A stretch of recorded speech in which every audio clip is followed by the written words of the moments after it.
చూడండి అక్కడ ఏముందో, మీకు చేసి ప్రయోజనం ఏముంది. Hey guys, welcome back to another informative video. So ఈ వీడియోలో వచ్చేసి మనము కొత్త వెహికల్ తీసుకుంటే టాప్ స్పీడ్ లో వెళ్ళొచ్చా అనే దాని గురించి అయితే మాట్లాడుకుందాము. అండ్ చాలా మంది కొత్త వెహికల్ తీసుకున్న వాళ్ళు అండ్ తీసుకోబోతున్న వాళ్ళు, మేజర్ గా ఎక్కువ మంది తీసుకున్న వాళ్ళు ఇన్స్టాగ్రామ్ లో అయితే మెసేజ్ చేశారు. సో కేవలం ఈ క్వశ్చన్ అడగడానికి అయితే నాకు కాంటాక్ట్ అయితే అవ్వడం జరిగింది. సో దానికి సంబంధించి నేను వాళ్ళకి వివరణ అయితే అప్లై చేశాను. అండ్ ఇంకా కొంతమంది చేస్తూ ఉన్నారు కాబట్టి ఒక చిన్న క్లారిఫికేషన్ వీడియో అయితే, ఈ వీడియో చాలా షార్ట్గా అయితే వీడియో ఉంటుంది, చాలా షార్ట్ అండ్ స్వీట్గా ఉంటుంది అనమాట.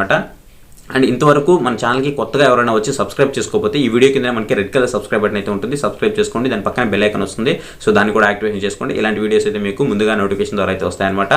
అండ్ వీడియో నచ్చితే మాత్రం లైక్ చేయడం మాత్రం మర్చిపోద్దు. ఇంకేం ఆలస్యం చేయకుండా వీడియోలోకి అయితే వెళ్ళిపోదాం. చాలా మంది కొత్త వెహికల్ అనేది కొంటారు. సో కొత్త వెహికల్ కొన్న తర్వాత టాప్ స్పీడ్ వెళ్ళాలా వద్దా అనేది చాలా మందికి డైనమాలో ఉంటుంది. అండ్ ఇక్కడ కొంతమంది ఎవరైతే మనం షోరూమ్ నుంచి వెహికల్స్ తీసుకుంటామో, డెలివరీ తీసుకుంటామో, వాళ్ళు కూడా చెప్తారు, అన్న ఒక 40-50 స్పీడ్లోనే నడుపు, అన్న ఒక 50-60 స్పీడ్లోనే నడుపు, ఆ తర్వాత టాప్ స్పీడ్ అయితే వెళ్ళొద్దు అని చెప్తారు.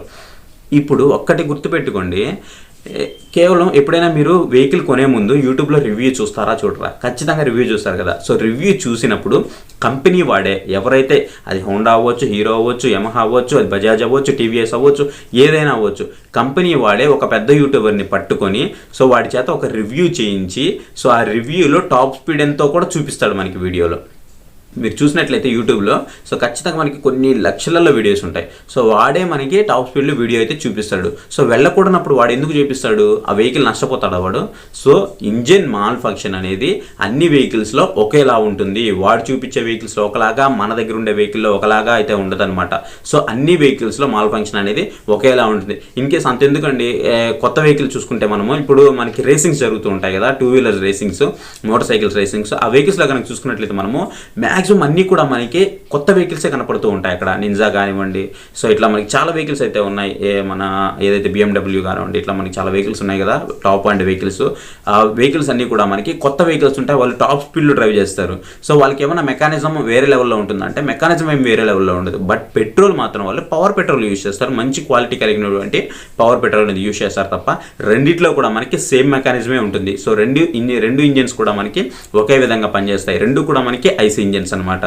సో రెండు కూడా ఒకే విధంగా పనిచేస్తాయి కాబట్టి ఖచ్చితంగా మనము టాప్ స్పీడ్లో అయితే డ్రైవ్ చేయొచ్చు, మనకి ఎలాంటి ప్రాబ్లం అయితే ఉండదు.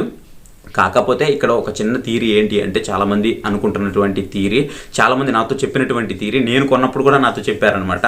ఫస్ట్ అన్ని వెహికల్ కొన్నప్పుడు కూడా నాతో చెప్పడం జరిగింది. ఆ థియరీ ఏంటి అంటే, చిన్నగా వెళ్ళడం వల్ల ఫస్ట్లో సో ఏదైతే మనకి లోపల ఉన్నటువంటి పార్ట్స్ ఉన్నాయో వాటి యొక్క ఫ్రిక్షన్ అనేది మనకి బాగుంటుంది. కొన్ని రోజుల తర్వాత పార్ట్స్ అనేవి మనకి అంత టైట్గా అయితే ఉండకుండా లోపల ఒక ఏదైతే మనం ఇంజిన్ ఆయిల్ మెయింటైన్ చేస్తున్నాం ఆ ఇంజిన్ ఆయిల్ అంతా లోపలికి వెళ్ళేసి మనకి ఫ్రిక్షన్ అనేది చాలా ఫ్రీగా జరుగుతుంది. ఆ తర్వాత మనం ఎంత స్పీడ్ అయినా వెళ్ళొచ్చు. వాటిలో మూవ్మెంట్ అనేది కొంతవరకు అరుగుదల అయితే కనిపిస్తుంది అనమాట. సో అందువల్ల మనము వెహికల్ అయితే ఫ్రీగా డ్రైవ్ చేసుకోవచ్చు. ఆ తర్వాత సో ఇప్పుడు మనము స్లోగానే వెళ్ళాలని అయితే చాలామంది చెప్తూ ఉంటారనమాట. సో ఇక్కడ ఒకటి గుర్తుపెట్టుకోండి, వెహికల్ ఇంజిన్ లోపల ఏదైనా అరిగింది అంటే వెహికల్ ప్రాబ్లం వచ్చినట్టు అర్థమయ్యా. చాలామందికి తెలియని విషయం ఏంటి అంటే, సో వెహికల్ లోపల ఏదైనా ఫ్రిక్షన్ జరిగి మనకి వెహికల్లో ఏదైనా పార్ట్స్ అరిగాయి అంటే ఖచ్చితంగా వెహికల్ ప్రాబ్లం వచ్చిందని అర్థం. అలా అరగకూడదనే కదా మనం ఇంజిన్ ఆయిల్స్ అని అవి ఇవన్నీ యూజ్ చేస్తూ ఉంటాం, లూబ్రికెంట్స్ అనేవి యూజ్ చేస్తూ ఉంటాము. సో ఇవన్నీ కూడా మనకి మంచి మైలేజ్ రావడానికి ఇవన్నీ మనం యూజ్ చేస్తూ ఉంటామంటే మెయిన్ ఇంజిన్ మీద మనకు భారం పడకుండా ఉండాలనే కదా యూజ్ చేస్తాం. సో ఖచ్చితంగా మనము టాప్ స్పీడ్లో డ్రైవ్ చేయొచ్చు కొత్త వెహికల్ కొన్నప్పుడు. ఎలాంటి ప్రాబ్లం అయితే ఉండదు, మీరు ఎలాంటి సందేహాలు అయితే పెట్టుకోవద్దు. మీరు హ్యాపీగా అయితే ఎవరైనా అడిగితే నేను చెప్పాననే చెప్పండి, ప్రాబ్లం అయితే ఏం లేదు. మీరు టాప్ స్పీడ్లో ఖచ్చితంగా డ్రైవ్ చేయొచ్చు. నేను ఒక ఎక్స్పర్ట్ని కూడా అడిగాను, దీని ద్వారా నేను ఒక ఎక్స్పర్ట్ని కాంటాక్ట్ అయితే అయ్యాను. సో తనను కూడా అడిగాను, తను కూడా నాకు క్లియర్గా చెప్పాడు ప్రాబ్లం అయితే ఏమి ఉండదు. సో అన్నిట్లో ఒకే ఇంజిన్ ఉంటుంది, మీరు ఖచ్చితంగా అయితే టాప్ స్పీడ్లో డ్రైవ్ చేసుకోవచ్చు, ఎలాంటి ఇబ్బంది అయితే ఉండదు అని చెప్పాడు.